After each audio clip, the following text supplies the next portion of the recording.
उपस्थित सभी महानुभाव, मातृशक्ति, सबसे पहला हम गुरु दी चरणों विच बैठी प्यारी साध संगत जीओ, एक फतेह मिल के सांझ करिए। वाहेगुरु जी दा खालसा, वाहेगुरु जी दी फतेह। आज मेरे लिए ये बहुत ही गौरव का दिन है कि अज रोड़ी की इस पावन भूमि ते हम हिंद की चादर श्री गुरु तेग बहादुर जी के 350 शहीदी दिवस के उपलक्ष्य पर इन्नी भारी संख्या विच प्यारी साध संगत जी हम एकत्र हुए हैं। इस उपलक्ष्य में पवित्र यात्रा का भी आज यहाँ से शुभारंभ हो रहा है। जैसा अभी दस्या भी है कि आज रोड़ी ते यह यात्रा शुरू होनी है।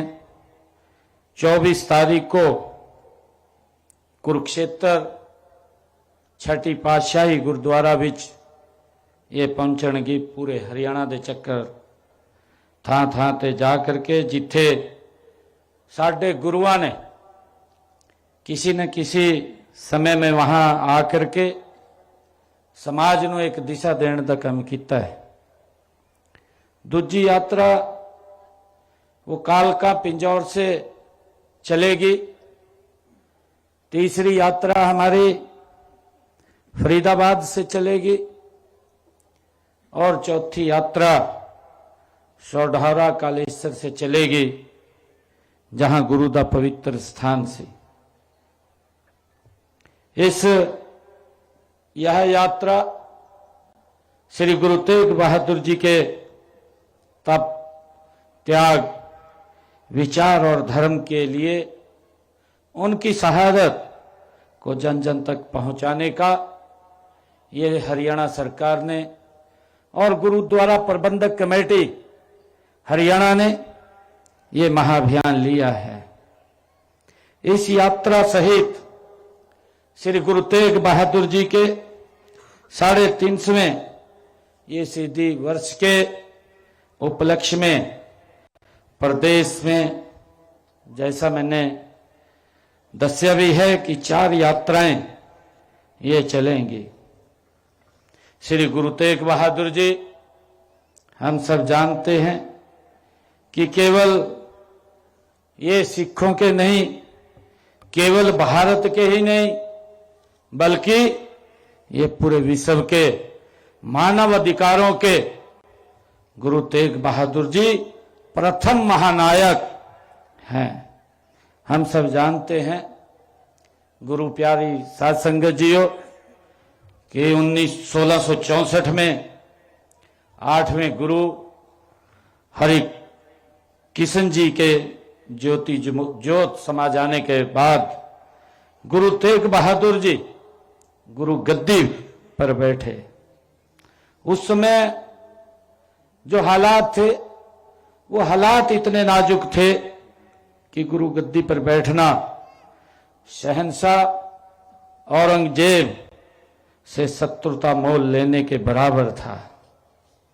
प्यारी साध संगत जीओ, औरंगजेब के शासन में जिस प्रकार का अत्याचार, धर्म परिवर्तन के लिए लोगों को मजबूर किया जा रहा था, महिलाओं पर जिस प्रकार से अत्याचार हो रहे थे, ऐसे संकट के समय में श्री गुरु तेग बहादुर जी ने निर्भयता का प्रमाण देते हुए गुरु पद पर सेवा करना ये स्वीकार किया। प्यारी साध संगत जीओ, हम सब जानते हैं उस इतिहास को कि औरंगजेब अपने जोर जुलम के बल पर हिंदुओं को मुसलमान बनाने पर वो तुला हुआ था। हम सब ये भी जानते हैं जब कश्मीर के पंडितों को इस अन्याय का सामना करना पड़ रहा था, तो वे अपने धर्म की रक्षा के लिए पंडित कृपाराम के नेतृत्व में श्री आनंदपुर साहिब में गुरु तेग बहादुर जी के पास वो पहुंचे थे। उनकी व्यथा सुनकर गुरु जी ने कहा कि यदि कोई महापुरुष अपना बलिदान दे तभी आपका धर्म ये बच सकता है। और प्यारी साध संगत जीओ, यह सुनकर 9 वर्ष के बालक गोविंद राय, जिन्हें गुरु गोविंद सिंह जी ने कहा कि पिताजी, आपसे बड़ा महापुरुष कौन हो सकता है, आप अपना ही बलिदान क्यों नहीं देते।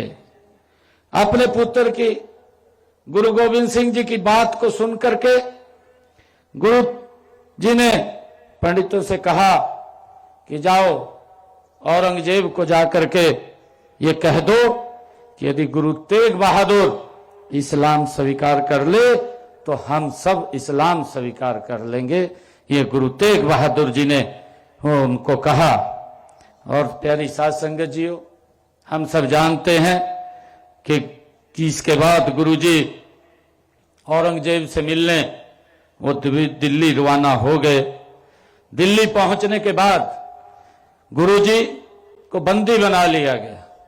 हम सब जानते हैं उन्होंने शासन में उच्च पद प्रदान करने जैसे अनेक प्रलोभन वो गुरु जी को दिए, लेकिन गुरु जी अपने धर्म से विमुख नहीं हुए तथा हिंदू धर्म की रक्षा के लिए 11 नवंबर 1675 के दिन दिल्ली के चांदनी चौक पर अपना शीश कुर्बान कर दिया।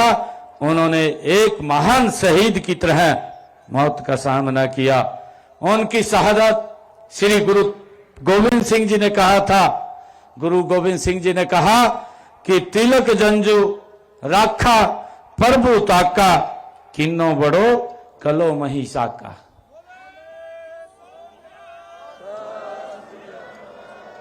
साधनी हेती इति जिनी करी, शीशु दिया पर शीश न उचरी।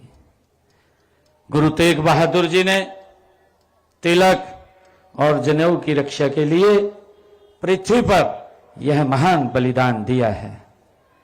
प्यारी साध संगत जीओ, उन्होंने ऐसा अपने धर्म के लिए किया कि उन्होंने अपना सिर दे दिया, लेकिन अपना वचन नहीं तोड़ा।